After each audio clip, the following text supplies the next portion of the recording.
જય ગૌ માતા, જય શ્રી રામ. મિત્રો, સોશિયલના અંદર ઘણો બધો મને પ્રેમ આપ્યો. જીવનના અંદર મારી કોઈ અપેક્ષા બીજી બસ ગૌ માતાની સેવા અને સનાતનની સેવા મારાથી થઈ એટલી કરી હું. કોઈ દિવસ કોઈ અપેક્ષા નથી રાખી, પણ આજે એટલી અપેક્ષા રાખું છું કે બધા ભેગા થઈ અને આ વિડીયો પહેલાં જોઈ લો, પછી એની એક સ્ટોરી બધાને મૂકવી એવી તમામ હિન્દુ ધર્મના દરેક ભાઈઓને હું કહું છું. આટલો વિડીયો પહેલાં જોઈ લો.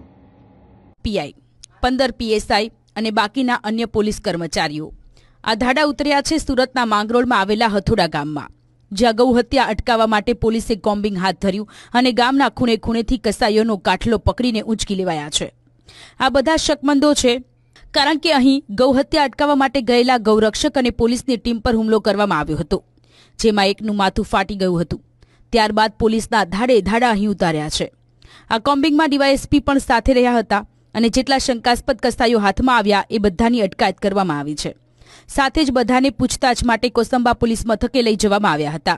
હાલ ગૌ હત્યાથી હિન્દુઓમાં રોષની લાગણી જોવા મળી રહી છે અને આવા કસાઈઓ વિરુદ્ધ કડકમાં કડક કાર્યવાહી કરી દાખલો બેસાડવાની માંગ પણ ઉઠી છે. જો વિડીયો તમે કલ્પના કરો, વિચાર કરો કે આ ગુજરાતના અંદર, ભારતની વાત સાઈડ કરી દો, ગુજરાતના અંદર જ્યાં ગૌ માતા, અત્યારે એમનો રમજાન મહિનો ચાલે છે, જ્યાં ગૌ માતા લાવીને કાપે છે અને પોલીસ ગૌરક્ષકના સાથે, અમે ગૌરક્ષકો તો એકલા જ જતા હોઈએ છીએ સમજો વધારે પડતા તો, પણ જ્યારે અમને ખબર છે કે ત્યાં ગામના અંદર જવું છે અને પોલીસનો સહકાર લઈ અને પોલીસને સાથે લઈને જઈએ છીએ, તો પોલીસ પર હુમલો કરવાનો, ગૌરક્ષકો પર પણ હુમલો કરવાનો, આમની તાકાત તો જોવા વિધર્મીઓની. મને વિશ્વાસ છે આપણી ગુજરાત પોલીસ, સુરત પોલીસ આમના છોતરા કાઢી નાખવાની છે, પણ આમની રેલી એવી કાઢો, આમની એવી ગુજરાત પોલીસને, હર્ષ સંઘવી સાહેબને, સીએમ સાહેબને અને ગુજરાત પોલીસના તમામ અધિકારીઓને હું બે હાથ જોડીને એવું કહું છું કે આજે તમે એટલો અમને સાથ આપો. હિન્દુત્વનો આજે ગૌ માતાનો વિષય છે, બાકી કોઈ દિવસ કોઈ માંગણી કરી નથી, પણ ગૌ માતાનો વિષય છે. આમને ત્યાં નાગા કરીને મારો અને આવા વિડીયો ફરવા જોવે, ત્યાંના લોકોને ભેગા કરી અને આમની શોભાયાત્રા કાઢો, અમને ખબર પડે.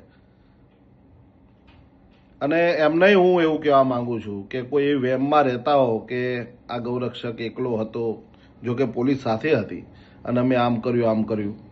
ગૌરક્ષકો ગુજરાતના અંદર અસંખ્ય છે અને તારા ગામના અંદર ઘૂસી અને ગૌ માતાને તો લઈ જશું, ભેગો તને લઈ જશું, એટલી તાકાત અમારા ગૌરક્ષકોની છે. હાથ બંધાયા છે કાયદાથી. ગૌ માતાનો ચાળો કરશો એટલે તારું ગામ નહીં પણ કદાચ તારા બીજા કોઈ જગ્યાએ તું રહેતો છે ને તો અહીંયા ઘૂસી જશું. એ અમારી તાકાત છે અને એ તાકાત હવે તને બતાવશું. તું જોયા કર શું થાય છે. જે ગૌરક્ષકને વાગ્યું છે એમને પણ હું કહું છું, એમના પરિવારને કહું છું, ક્યાંય પણ મારી દિનેશ રબારીની જરૂર હોય તો મને કહેજો, હું તમારી સાથે છું. અને ગૌરક્ષકને અને એમના ઘરવાળાને લાખ લાખ વંદન આપું છું કે ઘરના અંદર એક આવો બાહોશ દીકરો, અને પોલીસ અધિકારીને પણ વંદન આપું છું, અભિનંદન પાઠવું છું. એ પોલીસ અધિકારી જે ગામના અંદર ગયા હતા એ બધાને જ અભિનંદન પાઠવું છું કે ગુજરાત પોલીસે ખરેખર કાર્ય કર્યું. પણ હવે કાર્ય એ કરવાનું છે, આમને જે રીતના લાવો છો ને એ રીતના આમની રેલીઓ કાઢો. ત્યાં 5,000 ની 50,000 માણસ ભેગું કરવું હશે તો હું કહું છું હું લઈને આવીશ. ભલે આ બધાને જ હું એવું કહેવા માંગુ છું, આ સ્ટોરી મૂકો. સુરતના અંદર આજે કિસ્સો બન્યો ખરેખર એક વિચારવા જેવો છે. જ્યાં હિન્દુત્વનો દેશ છે, જ્યાં આપણે ગૌ માતાને આપણે માનીએ છીએ, આપણા ગૃહમંત્રી ગૌ માતાની રક્ષા માટે આટલી બધી વાત કરે છે, ત્યાં આવું બધું ચાલતું હોય એટલે એક વિચાર કરવા જેવો છે. પણ પોલીસ તંત્રને મને વિશ્વાસ છે જબરજસ્ત કામ કરશે. અને જ્યાં પણ પોલીસ તંત્રને, જ્યાં પણ ગૌરક્ષકોની જરૂર પડે ત્યાં અમે અને અમારી આખી ટીમ તમારી સાથે સાહેબ છે. જે પણ જરૂર હશે ત્યાં અમે આવી જશું. ભલે જય ગૌ માતા, જય શ્રી રામ.